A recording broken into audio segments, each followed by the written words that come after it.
English Book Story. The Bear Story. There was once a lady who lived in an old manor house on the border of a big forest. This lady had a pet bear she was very fond of. It had been found in the forest, half dead of hunger, so small and helpless that it had to be brought up on the bottle by the lady and the old cook. This was several years ago, and now it had grown up to a big bear, so big and strong that he could have slain a cow and carried it away between his two paws if he had wanted to. But he did not want to. He was a most amiable bear who did not dream of harming anybody, man or beast. He used to sit outside his kennel and look with his small intelligent eyes most amicably at the cattle grazing in the field nearby. The 3 shaggy mountain ponies in the stable knew him well and did not mind in the least when he shuffled into the stable with his mistress. The children used to ride on his back and had more than once been found asleep in his kennel between his two paws. The 3 dogs loved to play all sorts of games with him, pull his ears and his stump of a tail and tease him in every way, but he did not mind it in the least. He had never tasted meat. He ate the same food as the dogs and often out of the same plate: bread, porridge, potato, cabbage, turnip. He had a fine appetite, and his friend, the cook, saw to it that he got his fill. Bears are vegetarians if they have a chance, and fruit is what they like best. In the autumn he used to sit and look with wistful eyes at the ripening apples in the orchard. And in his young days he had been sometimes unable to resist the temptation to climb the tree and help himself to a handful of them. Bears look clumsy and slow in their movements, but try a bear with an apple tree and you will soon find out that he can easily beat any schoolboy at that game. Now he had learned that it was against the law, but he kept his small eyes wide open for any apples that fell to the ground.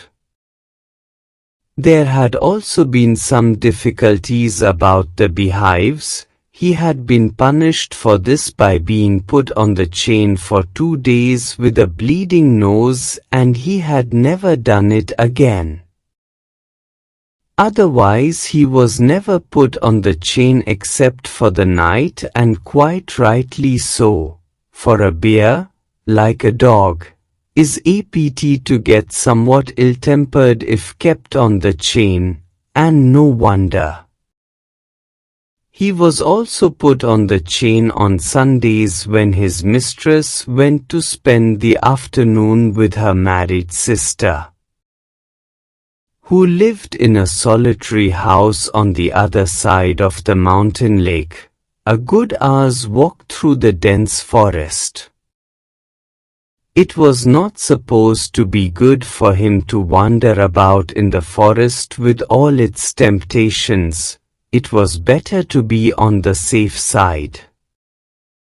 He was also a bad sailor and had once taken such a fright at a sudden gust of wind that he had upset the boat and he and his mistress had to swim to the shore. Now he knew quite well what it meant when his mistress put him on the chain on Sundays. With a friendly tap on his head and the promise of an apple on her return if he had been good during her absence. He was sorry but resigned, like a good dog, when his mistress tells him he cannot come with her for a walk. One Sunday when the lady had chained him up as usual and was about halfway through the forest, she suddenly thought she heard the cracking of a tree branch on the winding footpath behind her. She looked back and was horrified to see the bear coming along full speed. Bears look as if they move along quite slowly, but they shuffle along much faster than a trotting horse. In a minute he had joined her, panting and sniffing, to take up his usual place, dog fashion, at her heels. The lady was very angry. She was already late for lunch. There was no time to take him back home. She did not want him to come with her. And, besides, it was very naughty of him to have disobeyed her. She told him in her severest voice to go back at once, menacing him with her parasol. He stopped a moment and looked at her with his cunning eyes, but did not want to go back and kept on sniffing at her. When the lady saw that he had even lost his new collar, she got still more angry and hit him on the nose with her parasol so hard that it broke in two. He stopped again, shook his head and opened his big mouth several times as if he wanted to say something. Then he turned round and began to shuffle back the way he had come, stopping now and then to look at the lady till at last she lost sight of him. When the lady came home in the evening, the bear was sitting in his usual place outside his kennel looking very sorry for himself. The lady was still very angry.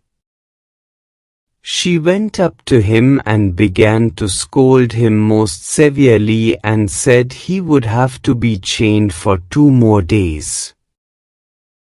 The old cook, who loved the bear as if he had been her son, rushed out from the kitchen very angry. "What are you scolding him for, Mrs.?" said the cook. "He has been as good as gold the whole day, bless him. He has been sitting here quite still on his haunches, as meek as an angel, looking the whole time towards the gate for you to come back. Have a good day. See you in the next video. Thanks."